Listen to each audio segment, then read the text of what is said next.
All right, Dave. So we recently did a video on, the worst, party composition in D&D. Do you want to try and do the best? Well, we kind of did the ultimate D&D party a while back, and I kind of think we finished up with the results being, hey, play what's fun, because that's the ultimate D&D party. But fans didn't really like that so much. If we're not going to do something that's, play what's fun, do we want to honestly make the best party? Yeah, we're going to jump right in and do some hardcore theory crafting and come up with the best D&D party composition that you could possibly play. All right, let's do it.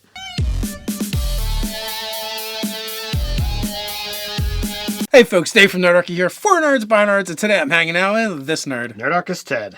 So today we're going to talk about building the best D&D adventuring party. Do you want practical advice that you can throw right into your D&D game? If the answer is yes, don't forget to hit that subscribe button and attune to that notification bell so you don't miss a single video. We're going to compose the best party that we can for a well-rounded D&D game, and then we'll kind of go into like why we kind of came up with those decisions. So if we're going to dive into this, I guess the first thing that we have to look at is we're looking at, a single classed party. So no multi-classing. We're not looking at races. We're not looking at backgrounds. We're just going to take the strongest, class, subclass combination and dive in. Where do we go? All right. So previously, when we did the worst subclasses to create the worst D&D party, we actually kind of went through each of the classes and picked out a worst. We're not going to do it that way this time. This time, we're just going to build out the party, to explain why we came to these conclusions. If you decide you would really like to see that video where we kind of name the worst for each one, just let us know in the comments. If we get enough of a response for that, we'll actually do that video as well. For me, when I was looking at this, a big part of the game is always going to be combat. So for me, when I started doing this list, I was like, who's going to be our hardest hitting? And when I looked at that, I mean, don't get me wrong, you throw in your casters and they can bring a lot of power to that. But when it comes to dealing out consistent damage over and over again, your paladin, your barbarian, and your rogue were those standout choices to me. Yeah, absolutely. You're right there. The casters are going to get more control on the battlefield. They can even do like some high damage to single targets. But you're right, it's not as consistent because they have spell slots, and as they use their spell slots, it diminishes how effective they are. Where your fighter, your paladin, your barbarian, your rogues, they tend to be more consistent. So I looked at that, and then I looked at, okay, well, we here at Nerdarchy, we don't care as much about fulfilling party roles. Your tank, your healer, your controller, your scout, all of these things, they're not as, completely necessary, and they can be built in certain ways using backgrounds and races that are going to fill those things to an extent. But your healer isn't going to just, oh, I get that from being this race. You're going to need people to heal. Well, if we've got a paladin, all right, well, we've got access to some healing. If we've got a rogue, well, we've got our skill monkey and we've got our person to deal with traps and what have you. So, I mean, it already looks like we're going in the right direction, but there's definitely some things that we're going to need. Let's kind of talk about what we picked, and then we can go into why we picked them. First off, we're talking about a 5-person party. We are going with your traditional, this is a D&D party, so you need to fill the roles of the healer, the tank, your DPS if you're looking at like video games, and the control elements. So we start off with Barbarian as far as being a tanky class that can get up front and do their job.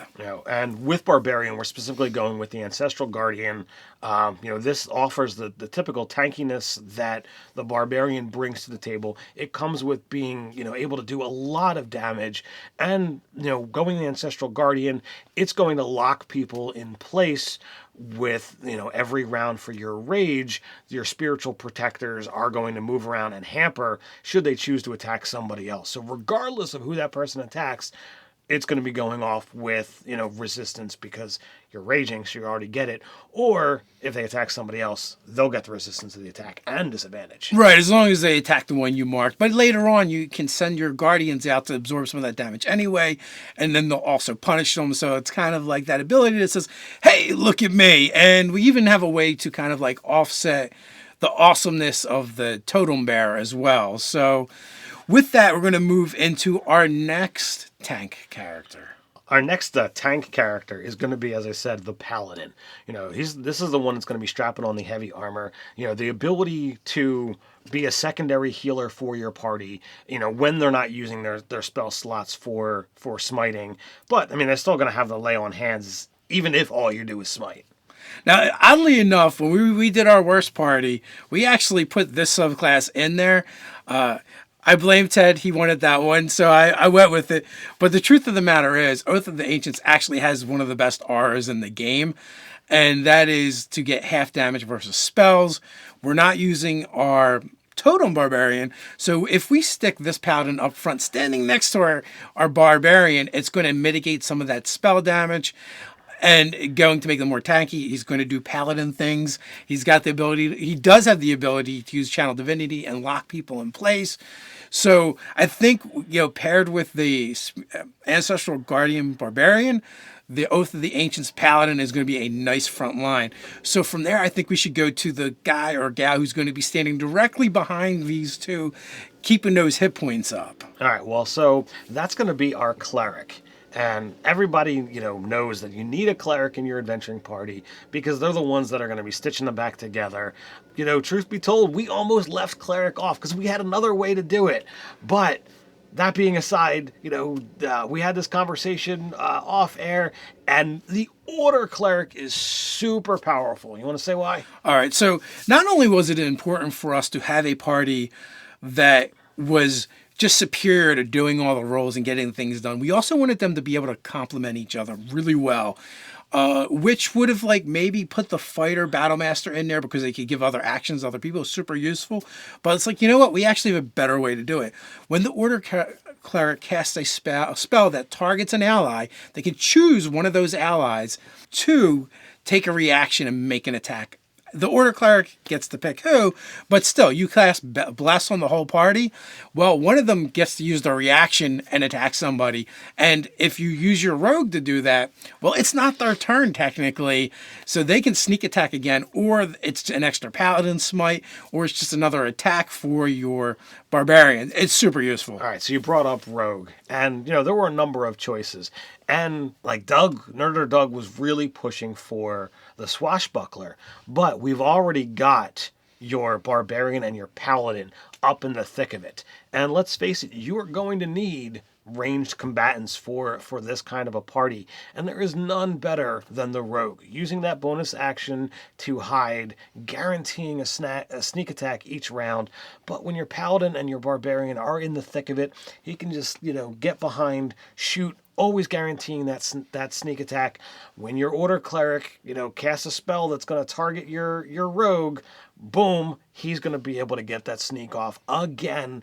Sneaking multiple times a turn is super awesome when it happens. So definitely had to go with that. So we pushed Swashbuckler aside because that's a melee rogue, and we went with Scout. Specific because they're going to get extra expertise, and that's going to be in nature and survival. They're super mobile too, so and when an enemy approaches them, they can use their reaction, if they haven't used it already, to get away and move past maybe the Paladin and the Barbarian and take them out of harm's way. Or their enemies are going to be punished by those attacks of opportunity for doing such. If the Order Cleric hasn't already gone and had them spend their reaction already. But that being said, chances are the Rogue is going to go before the Cleric anyway. So the option will be out there, and then the Cleric can make the best decision with their spell casting in order to make sure the right person is getting it. We've got 4 out of our 5. The next is we're going to have to fulfill that arcane role. And we're not going with Sorcerer. We're not going with Wizard. We're actually going to go with the Bard. Yeah, we think the Bard can get it done. It's going to double as a healer. It's going to double as a skill monkey. But the specific subclass we went with gets enough choice when it comes to spells that I think they're going to be able to fill out that control role fairly easily. So if we go with the lore bard, you're going to get those extra magical secrets. You're going to get, as Dave says, those expertises. You're going to get things that you're going to really be able to spread your basis out.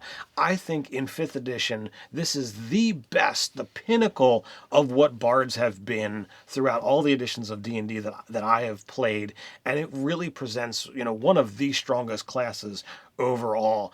And when we take the lore bard, as Dave says, he's gonna one spell. Now you're a secondary healer. You've got cure wounds to use in a pinch in case your cleric or your paladin go down. You've got the ability to step in and get people coming back. You've got the ability to choose those power spells, those control spells that your sorcerer or your wizard might be bringing to the table. But having the ability to counterspell better than most wizards, if you choose that with one of your magical secrets, it is just hands down a phenomenal ability. Jack of all trades is going to spread you out, allowing you to be able to handle anything else that no one else in your party is bringing to the table. I think this is a solid adventuring party. Speaking now that we have assembled the best D&D party possible, we want to take a moment to thank our sponsor, D&D Beyond, who made it so much easier to sort through all the character classes in 5th edition Dungeons & Dragons by simply clicking here and there on the website. But they have a whole lot more to offer than just that. D&D Beyond allows you to, search through spells for those awesome classes so much easier. You can look and see your magic items. When you make your characters, you can just, click, select, put everything together, and when you print that out, it's exactly the way you want it to look. It is awesome. I am a big fan of using D&D Beyond. I put together my newest character, played him just the other night, and I love the character sheet that D&D Beyond generates. But not only that, if you go to the D&D Beyond website, not only do you have the awesome product that is D&D Beyond, but they're putting up videos with the creators of the game you love. They're putting up articles over there. All that stuff is free. You can check it out and just go hang out. It's a great place to get more D&D. So go check out D&D Beyond. All right, so that pretty much covers combat. And to reiterate, our choice for this 5-person party: Barbarian, Ancestral Guardians, Bard, College of Lore. We got the Cleric, Order Domain.